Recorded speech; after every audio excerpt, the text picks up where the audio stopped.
There were a whole bunch of these sex scandals that seemed to cascade at one time. It started right in the pilot with Juliana going backstage with Chris Noth and slapping him right across the face. Because repeatedly hard. He had a handprint. He seemed to like it. Tonight on The Writers' Room. Awesome. Sex scandals, corporate spies, cunning lawyers, and vengeful politicians. The Good Wife has been nominated for every award under the sun and won Emmys, Screen Actors Guild Awards, Critics' Choice Awards, Golden Globes, and even a Peabody. I love watching TV with my friends, but The Good Wife is the kind of show that I really need to just like sit down and shut the world out and watch. I think with a title called The Good Wife, guys might not be into it, but once you watch it, it becomes so more complicated than that. It's centered around Alicia Florrick. Alicia finds out her husband is cheating on her with a prostitute. Alicia doesn't stand for any crap, including her cheating husband, even though he is the governor. It's obvious that there's so much research and so much legal consultation that goes into the show. That's why I watch it, is the intelligence level. There's a really thin line between love and hate on this show. She's great. And there's sort of no middle ground, and I love that because it makes for really good drama. It's all things The Good Wife, right now on The Writers' Room. Outrageous success, horrible mistakes, last-minute changes. The creators of today's most groundbreaking TV shows tell all in the place where it all starts, The Writers' Room. Joining me in The Writers' Room today, we have the co-creators and executive producers, Robert and Michelle King, executive producer Ted Humphrey, and of course, the wonderful and talented star of The Good Wife, Emmy-winning, Golden Globe-winning, SAG Award-winning lead actress Juliana Margulies. You are welcome. I gave you all of those awards, you know? So, take me to the beginning of the inspiration for the pilot. Well, there were a whole bunch of these sex scandals that seemed to cascade at one time. Well, there's a laundry list. I mean, Elliot Spitzer, I mean, Clintons, John Edwards, I don't know, Mark Sanford. Yeah. We were looking at them, and what was most interesting, I mean, these poor women got dragged onto stage next to their husbands, and you would look at these women, and so often they were extremely smart, accomplished, and oftentimes attorneys. And you kind of wondered, okay, what's going on there? And oftentimes the marriages would endure. Isn't it true that you guys were watching one of the, I think it was the Spitzer one, and Michelle looked at Robert and said, so now what happens? When they leave the podium, what happens there? It started right in the pilot with Juliana going backstage with Chris Noth and slapping him right across the face. Because repeatedly hard. Were there multiple takes there? Oh my God, he was red afterwards, wasn't he? He had a handprint. He seemed to like it. Yeah. He was Did he keep asking for another? He was such a good sport about it. And he looked at me and he was like, do you know how many times I've been slapped on Sex and the City? He goes, this is nothing. It's hard to fake that moment. Yeah. You have to sort of do it. And he was game, God bless him. You said that slap actually was a wake-up call for her life. Yeah. And that's sort of when the series begins. There's a line in the pilot where she says, the client asks her, does this ever get easier? Right. And it's actually one of my favorite lines in the show, and you say, no, but you do get better at it. And to me, the whole show is about that line. I mean, the first time I read the script, I remember thinking, this is exactly the questions I asked when I saw that press conference. What happens afterwards? And I wanted to go on that journey. I knew that this was a character I could grow with because it started so raw and incredibly vulnerable, yet stoic. And I remember finishing the pilot and seeing the pilot and thinking, this should get picked up, but it won't because it's too smart. But I was so happy to have had the experience. Yeah. And it's a husband and wife writing team that came up with this pilot. Yeah. I mean, that's genius. I wish I could write, I can't write. But what I'm always fascinated, they would come in, they're like, we're taking these lines out while we were shooting the pilot. And I would say, well, why? And they'd say, because you actually say it better without saying it. 9 times out of 10, we really try to stay true to every single word. As writers, our words can be precious sometimes, and then we realize we go to some place where we might have mine or not. No, I'm looking at you, Ted. No, but you know, what she speaks to, because what it is the process of a pilot for sure is very hard. You have a lot of hands on deck, but it's about finding this balance between the actor, actress playing these parts and the writers finding their voice and realizing that sometimes your words you might have overwritten. Every week, I am so gratified to see how the incredible cast that we have elevates what we do. And yes, it is about you've overwritten a little bit, and then over time you learn not to overwrite. Yeah. Because they say it with a look, what you could say with words. For me, it was about, I saw the pilot and I have been in other circumstances where you're sitting around saying, okay, we don't have any stories to tell, and it's the worst feeling in the world. And so I saw that pilot, and I, just as you were saying, it's a character I could grow with. Reading it, I said, there are many, many stories to tell. These are great characters that can grow over time, and that, you know, this is something that can really be great. Did you write with Juliana in mind, or? We thought Juliana wouldn't want to do it because she'd just come off another law show. Even though we didn't think our show was a law show, you know, it's network and it's always... And she plays a lawyer, so yeah. There's some key words in the log line that might And once Juliana was on it, we all three had to sit down about what you really grabbed you and what didn't, and you know, the way people recover for breakups and things like that, and then that was kind of brought into it. Let's just say, just for fun, that The Good Wife was a cable show. Do you see or think of any changes that you would imagine? More profanity. More profanity. Yeah, I So mean, be the that's the wife. thing I miss, is not having every other word, but sometimes that is the word. Yeah. But it's not the constant inundation of it sometimes actually takes the power away from the word. But if you hear someone say on network, it would be, whoa. There's some times where Jules's character, Alicia Florrick, really needs to swear. And we got into this idea in the 4th year that we could hide it under this honk. Yeah. Because we even made a joke of it, because sometimes that is the word. We've always agreed that we do a lot of sex on the show, but the sex, because we have such good actors, is always in here. Yeah. First of all, because it has to be. It has to but be, yes. It's sexier to see two people, whether it's Kalinda with one of the either women or men she's with, or Alicia with Will, or Alicia with Peter. It's always more interesting to see their faces. Yeah. What you do have that a lot of the cable dips into is complicated, sometimes frustrating people. The first year there was an episode called Heart, which was kind of a game changer for us, and we had a scene where Jules's character Alicia kisses Will Gardner, who's played by Josh Charles. And then Alicia left because she couldn't be there doing that. And Michelle's suggestion was she should go home and her husband because they're on bad terms. But she really wants to get laid. Yeah. She knows she can't lay with. She's horny. Yeah, it was really good because it was about female sexuality, and the room wouldn't have gone there, and then it was like, And can then we she do did. that? And she did it in a way, the way it was written, and I did exactly as written, but she literally, he's like trying to be the guy, and she's like, oh no. And she pushes him down, and just lifts up her skirt. She doesn't even let him see her naked. Yep. And she him sitting on top of him, and then she leaves. He wants to turn it into a lovey-dovey thing the next day, and she won't have anything of it. Right. It's like, yeah, He's that like, was... so am I back in the bedroom? She's like, no. What was awesome. Yeah. What network gives you is the opportunity to see the reaction to what you've done quickly. Yeah. And we have had things where we have just said, oh, that doesn't work, or that works great. So either let's do more of it, or let's cut it off right here. And I think cable, when you're doing the entire season before even one airs, you just don't have that opportunity. The beauty is, cable, you only have 10 to 12 episodes to say everything. We actually have the luxury of time. Yeah. My character doesn't spew her guts out every week. My character doesn't smash her head against the wall. So when she finally does, I've had 4 years of an audience holding on, knowing what's going on inside. So it's so much more strangely effective. Yeah. When you're in the writer's room, what do you start with? Do you start with a case? The one thing we never do is look at what's going on in their lives and then look for a case that To thematically fit that, resonates. yes. We never do that. We always start with the assumption that Alicia is a real person, she's living her life, and cases are gonna walk in the door. And they're not gonna walk in the door because they're thematically relevant. They're gonna walk in the door because a client needs service. I mean, I worked in a law firm, and one of the things that I love about the show, I did that briefly for 2 years before I came to my senses, but... Disclaimer. Yeah, disclaimer. But one of the things I love about the show, No, I mean, just write about it. It's not realistic, really. I mean, because real life is boring. But it is a more realistic depiction of life in a law firm than any other show that I've ever seen that is set in a law firm. In that it's all about money and who had the corner office and that kind of petty stuff.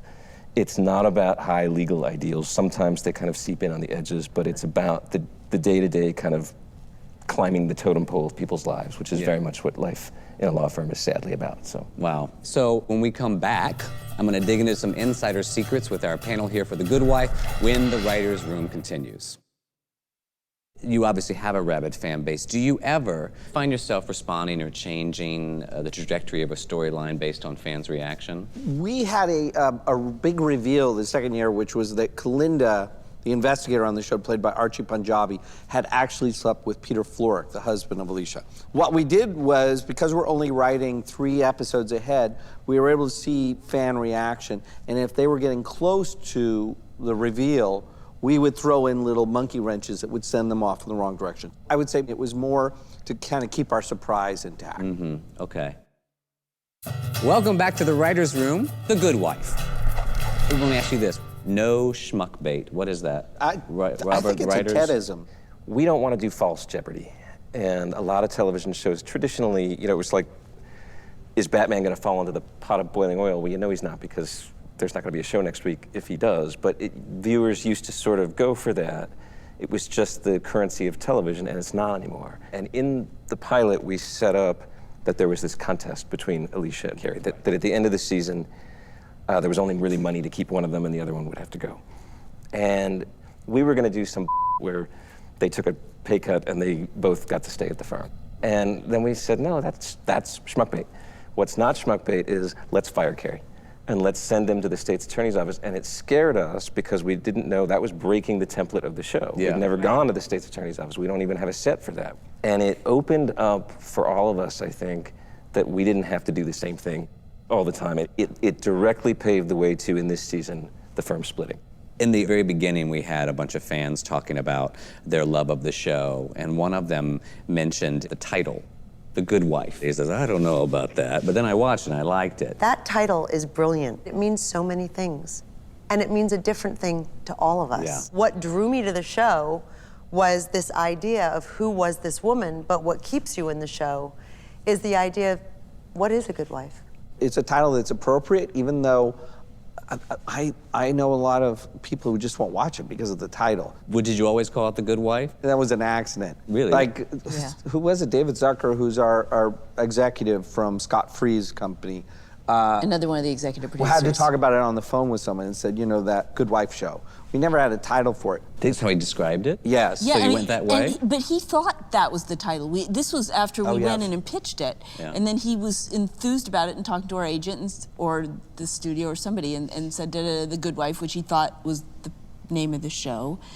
And suddenly it was the name of the show. I think it was the same thing they described as That 70s Show. And that became That 70s Show because they didn't know what they were going to call it. I think it was Teenage Wasteland Forever. And they were like, I don't know, That 70s Show. Yeah. Got it. Let me ask you this. I have a writing partner, but we're just friends and we're in therapy. So how does it work for the two of you as a real husband and wife writing team? The whole job is a great big chunk of work, and we divvy that up in terms of hitting the keys. At this point, you're charging ahead. What we try to do with Good Wife, but I think most TV shows, the best TV shows do, is not have it be about the dialogue, have it be about everything. The way the plot's built, what comes in first, what comes in second, how much you can express silently. Michelle and I build that together after the writer's room. You know, there's always some reconfiguring. And then I might do the dialogue, and then Michelle comes on And just denies you. That's your own private fixation. Please don't expose that to the world. And then we, start over again. After, 5 seasons, you guys know these people so well. Although it is interesting, the show tries to change the characters each year. And sometimes, like, someone will go off the reservation a bit, and it's like, oh, that's not what's intended. You mean as far as like a misstep in the moment, or you just mean a misstep in the natural... moment, or a misstep in the writing where we screwed up. Okay. And it's like, let's reshoot and let's go back and we'll make this good. And what's great, though, too, is watching since the pilot how Alicia has gained so much strength. I mean, maybe she's become a little less moral, but she's also blossomed and become so much stronger. And it's been terrific in season 5. There have been some flashback episodes. Mm-hmm. And it is so great to see you switch back to see that Alicia first season. To go back to that season. And that woman who was so much less certain of herself. Yeah. And that's what's so great about it, though, because it's such a slippery slope. Because inside, she's the good wife, right? So but morally, you've seen over the last couple of years, especially with Peter winning the governorship, and she's realizing, wait, that's going to actually get me somewhere. And all of a sudden, she has her own firm, and It's a little scary, and it's a little like walking on eggshells, because deep down inside, I think she's incredibly aware of the wrongdoing. Yeah. But the competitive side of her is, I want to win. So it's a great juxtaposition between trying to stay true to who she thinks she's supposed to be and realizing, wait, maybe I need to change. Is there someone in the room that, or is anyone a particular character, like someone's sometimes an Alicia or someone's more a Will? Michelle's the one who always taps into Alicia. Okay. Yeah. All right. Thank you, Michelle. Yes, thank you. Thank you, Now- Juliana. I cannot believe how varied all these different levels. I get to play sexy, I get to play mom, I get to play lawyer, I get to play coward, I get to play hero, I get to play complete failure. I mean, it's an actor's dream. I have one insider secret, and I hope this is not too blunt, but on the show you wear wigs. Well, the main reason, honestly, was because I wanted her to have a little bit of that waspy look to her. And I'm a Jew with curly hair, and I know that that takes 2 hours every morning in the makeup chair, and I don't have that kind of time, and Yeah. I was a new mommy. And I've actually had CBS executives call me to call actors that they want a wig and say, could you talk her into it and let her know that it's a great thing, not Yeah. a bad thing. The network and your relationship with them, or about standards and practices. Do you ever have run-ins with them? Talk to Robert about that. What's really great about Standards and Practices is they negotiate with us, because they're fans with the show, right? Yeah. Because I'm saying something good about Standards and Practices now, because Yes. they hold sway over Everybody us. listen. But in fact, Yeah, this they're is it. actually, they do know, okay, this is important to the show, where sometimes we even put notes in the script now, this is how it would be shot, S&P, don't worry, or something like that. Their job is to hold the line, because whatever they give you, they then have to turn around and give How I Met Your Mother. Oh, we gave Cunnilingus, which they gave us this year. They gave it to you. I know, it's amazing. You may have it. They serve That didn't Cunnilingus. come out Do exactly you how want you the or the cunnilingus? Because you only get one. Guys, you only get one. Well, when we come back, The Good Wife writers tell all and season 6 spoilers when the writer's room continues. Welcome back to the writer's room. I'm with The Good Wife. Sometimes a TV moment is so intense that audiences just want to find out what the writers were thinking. Let's see one of those scenes right now. You and Carrie are leaving? This is cool.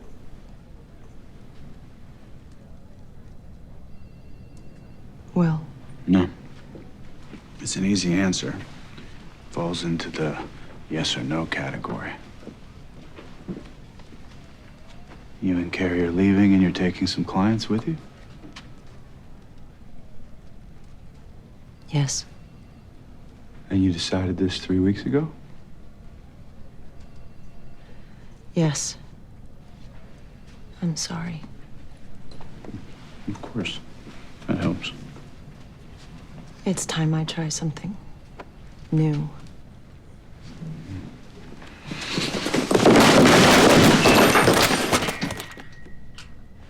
I took you in.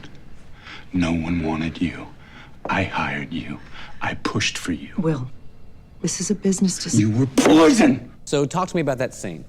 Talk to me about the process of getting to that moment. To defend the scene, we always knew we would get to this moment.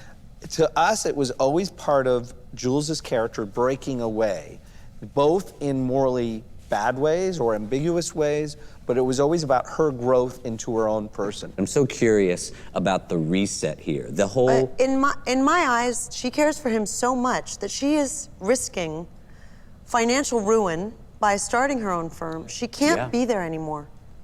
She knows if she's there, she's recommitted to her husband. She's trying to be a family. And if she stays there, she's always going to want to. Yeah. I think it's very important because that passion is who they are together. Yeah. That's how they feel about each other. Yep.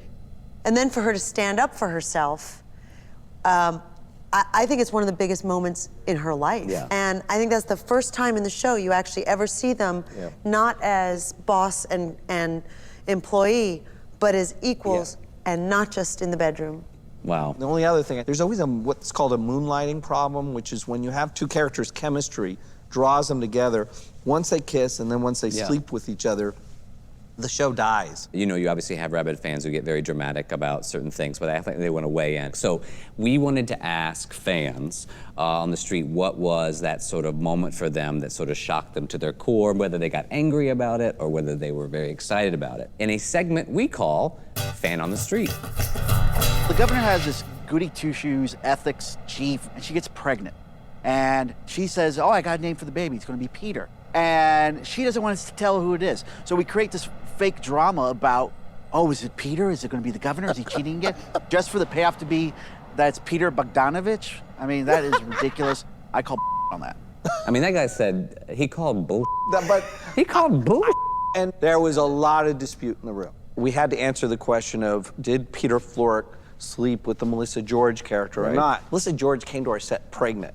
So we had to write that in the story. Unbeknownst to us. Thanks, Melissa. Yeah, thanks. It happens. And so it was just like, oh, can we get Peter Bogdanovich? We need a Peter. I wanted Dinklage, but it was... You just need a Peter I to wanted finish Berg. this story. I love Peter Berg. Do I agree with it? I agree with the guy. That's what makes... But that's okay. I felt like it was a cheap weird out, and I didn't understand it in the context of what our show is. Michelle and I were on the same page. Yeah. That being said, everyone I talked to loved it and thought it was hilarious. And if the only thing I can say in defense of the moment, we didn't know how to get out of it. Wow. Again, all this becoming about because Melissa George was pregnant. So you know whose fault this is? This is really Melissa George's fault. What saves it, it's all about Eli. Alan Cumming is managing Peter's governorship and political career, and this pregnancy is a looming pitfall. But in the same moment that that happens in the show, he has just learned of a much bigger pitfall. Yeah. And the moment plays less on the gag of Peter Bogdanovich and more on Eli's face, because at that moment he doesn't care anymore. He's just learned of this other problem. He's moved on. Yeah. He's moved on, and this is just like, that's what I was worried about? Okay, well, coming up, season 6 spoilers when the writer's room continues. Welcome back to the writer's room, The Good Wife, season 6. Any spoilers you can throw at us? We have the life of Alicia plotted out. It's this roadmap that we can spend more time in one area or another. It's, you know, it's like having a map of the country. Which town do you want to spend more time? But we do know where we're heading up. It isn't an open-ended story that goes on and on. Our mind was always that it was 7 years. I mean, that was, you know, when we thought we'd only get 12 episodes. Right. So it's you know, it's exciting to think that that's what you're writing for and that you're exactly where you want to be on that path. But we wouldn't give that away because then no one would have to stick around. Well, I want to thank all of you for being part of the writer's room. It certainly is a joy to sit down with each and every one of you and talk about your wonderful show, and much success in the going future. We'll all be watching, and so thank you to Robert and Michelle King, and thank you to Ted Humphrey, and thank you to Julianne Margulies for joining us on the writer's room. And now we're going to talk about my spinoff. The Good Husband.